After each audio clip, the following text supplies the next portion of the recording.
We begin with a shocking confession by a man who claims to have killed 42 women in 2 years and dumped their bodies at a quarry near Nairobi's Mukuru area. Collins Jomaitsu Halisia, who was arrested last night, has been named as the man behind the death of women whose dismembered bodies have for the last few days been retrieved from the quarry. And as our crime and investigation reporter Franklin Wala reports, the suspect narrated how he operated in his underworld by targeting women, killing them, and how he dumped their bodies at the quarry unnoticed. This is Collins Jomaitsu Halisia, the self-confessed serial killer who admits to killing 42 women within the last 2 years. Upon his arrest, the suspect took investigators to his rented bedsit house within Quarry, just 200 meters from the crime scene. At the house, a shocking discovery was made. Police recovered several exhibits which are being treated as part of evidence in the ongoing probe. We were able to recover 24 Airtel SIM card holders with new SIM cards, 8 smartphones and 2 feature phones, 1 laptop and 1 hard drive, 2 flash drives and a memory card. We have a machete that in the course of investigation, he confesses to have been using to dismember the bodies. We have 2 underwears which we believe belongs to the victims.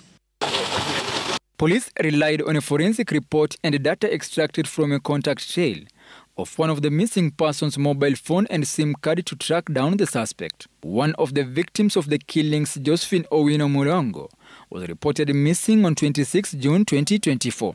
Some days later, a family member claimed to have had a dream indicating that her body was at this pipeline quarry. That dream triggered a search that saw several bodies being recovered here and a subsequent police investigation into the puzzling discovery. Investigators relied on data from Josephine's mobile phone and SIM card. A forensic examination would reveal on the day Josephine was reported missing, there was an external SIM card which was used in her mobile phone. He confessed to us that with some of the victims, he was able to have carnal knowledge with some of the victims. Police retrieved details of that external SIM card and trailed the suspect. A trap was set and he was arrested at a bar within Soweto in Nairobi's Kayole. We were apprehending him last night, or even this morning. He was in the process of luring another victim. We engaged the suspect during his arrest. The suspect said he killed his first victim in 2022. The victim was his wife. He alleges he had opened 2 separate businesses for the woman, but she wanted to divorce him. He confessed to strangling her on one night after a heated exchange.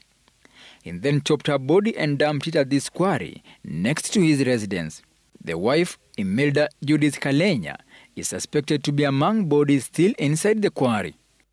We are dealing with a vampire, a psychopath. 6 months later, he says he began having the urge to kill women. He targeted his second victim and the trend continued. He would commit the killing every 2 or 3 months. The suspect says in the chilling and disturbing revelation, Collins said after killing his victims, he would stay with the dead body indoors for a number of days to allow the body to dry up and prevent oozing of blood on transit. After chopping the body into several parts, he packaged them in sacks and dead in the night, he would sneak to the dump site to dump the bodies there unnoticed. He says he did this alone.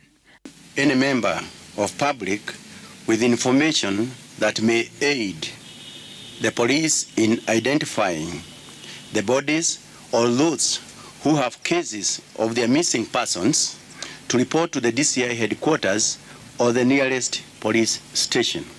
Until his arrest, the suspect, who hails from Hamisi in Vihiga County, lived alone. How did the suspect target his victims? Collins met some of the victims at entertainment joints or in other social places.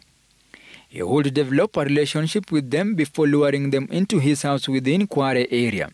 In the process, he would attack them and strangle them. Investigators say the arrest of the suspect is a big breakthrough, and now they'll be seeking custodial orders to detain him for some time as they continue with the recovery process, identification and trailing families of those victims he is said to have killed. He would dispose of the mobile phones belonging to the victims to other unsuspecting persons at a throwaway price of 500 shillings, 1,000 shillings, so on and so forth. So this morning, it is true, we arrested one suspect whom we found in possession of one of the handsets belonging to one of the victims. Franklin Wala, Citizen TV.